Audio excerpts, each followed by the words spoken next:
Perang Rusia-Ukraina masih terus berlangsung. Kedua negara terus saling menyerang dan belum menunjukkan akan berdamai. Mereka saling melempar kekuatan demi mencapai kemenangan, termasuk salah satunya mempersiapkan persenjataan yang maha dahsyat kekuatannya. Ya, rudal hipersonik menjadi senjata andalan Rusia dalam meluncurkan serangannya ke Ukraina.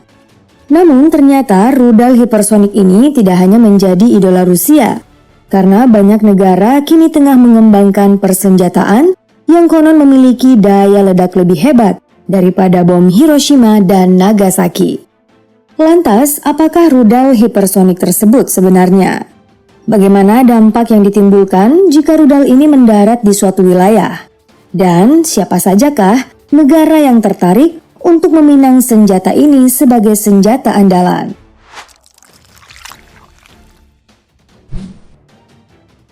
Mari kita mulai dari kata hipersonik terlebih dahulu. Secara pengertian, hipersonik adalah sebuah keterangan kecepatan. Objek apapun yang mampu bergerak 5 kali kecepatan suara atau 5 Mach sekitar 6.174 km per jam, maka dinilai memiliki kecepatan hipersonik. Nah, dulunya kecepatan hipersonik dalam persenjataan militer dunia hanya dimiliki oleh ICBM, alias rudal kendali balistik antar benua, yang ditembakkan melalui atmosfer lalu kembali ke bumi dengan kecepatan tinggi. Sekarang penelitian tentang kecepatan hipersonik ini dipermantap. Rudal hipersonik yang diciptakan disinyalir mampu terbang dengan kecepatan 5 Mach tersebut dengan lebih efisien.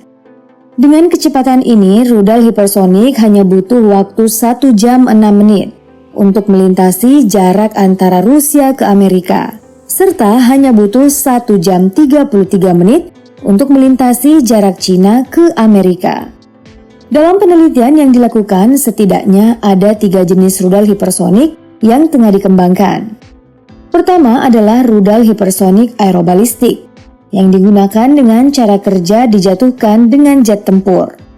Setelah itu didorong menggunakan roket ke kecepatan hipersonik untuk melewati atmosfer, kemudian kembali masuk ke dalam atmosfer menuju lintasan target. Kecepatan yang dihasilkan mencapai 1,6 km per detik. Kedua adalah kendaraan luncur hipersonik yang cara kerjanya dengan menggunakan dorongan roket pada ketinggian batas atmosfer, lalu meluncur pada lintasan sambil bermanuver. Kecepatan yang dicapai oleh jenis ini mencapai 3,3 km per detik. Dan rudal yang terakhir adalah rudal jelajah hipersonik, yang cara kerjanya jauh lebih simpel.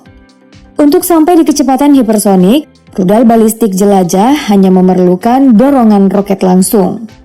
Setelah itu, kecepatan akan dipertahankan oleh mesin bernama scramjet, sambil terus mengikuti lintasan.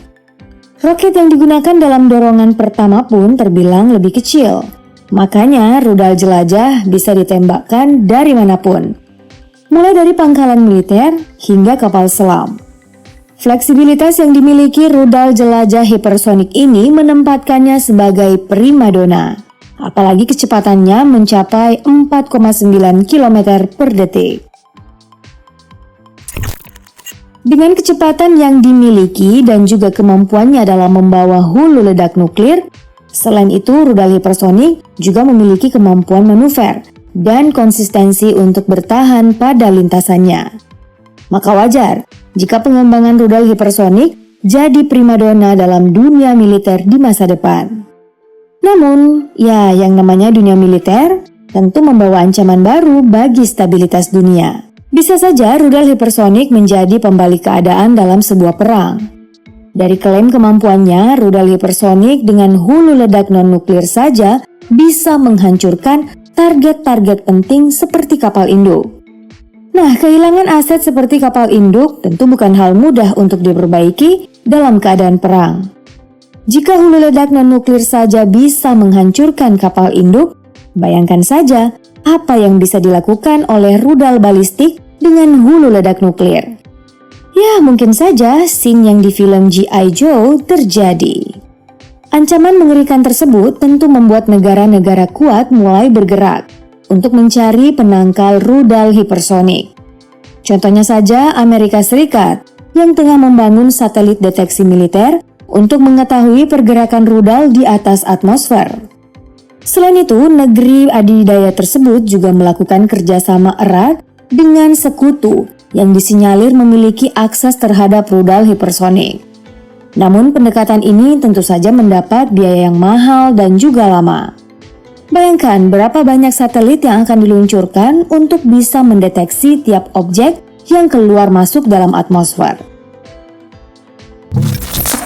Sebagai sebuah langkah pertahanan lainnya, beberapa negara juga menganut kata-kata bijak dari Sun Tzu, sang ahli perang dunia. Salah satunya adalah di tengah kekacauan juga ada kesempatan. Nah, dari pepatah ini lalu diinterpretasikan dengan mengambil kesimpulan untuk belajar banyak tentang rudal hipersonik yang tengah dikembangkan oleh negara-negara kuat lainnya di dunia. Karena mau tidak mau atau suka tidak suka, nantinya dunia kita akan dipenuhi oleh senjata menyeramkan seperti rudal hipersonik. Namun untuk sekarang setidaknya ada 4 negara yang telah berhasil menciptakan rudal hipersonik dan bahkan juga telah melakukan uji coba, yaitu Rusia, Amerika Serikat, China, dan juga Korea Utara. Di belakang mereka ada Prancis, Jerman, Australia, India, dan Jepang yang tengah menyiapkan rudal hipersonik. Di belakangnya lagi ada Iran, Israel, dan Korea Selatan yang tengah meneliti dasar-dasar dari teknologi rudal hipersonik. Ada yang bertanya di mana Indonesia? Negara kita kayaknya nggak main-main dulu dengan rudal hipersonik. Kalau bisa, negara kita beresin dulu deh konflik internal, kayak korupsi ataupun penegakan hukum yang lagi bikin netizen pusing. Dengan keberadaan semua negara yang tadi disebutkan, dunia dengan rudal hipersonik pasti akan terjadi dalam kurun waktu cepat atau lambat. Nah, jika dunia tersebut nantinya betulan terjadi, tentu langkah antisipatif harus terus dilakukan. Menurut Cameron Tracy yang merupakan pakar pengendalian senjata di Universitas Stanford, Amerika, rudal hipersonik harus masuk dalam negosiasi pengendalian senjata nuklir untuk meredam penggunaannya.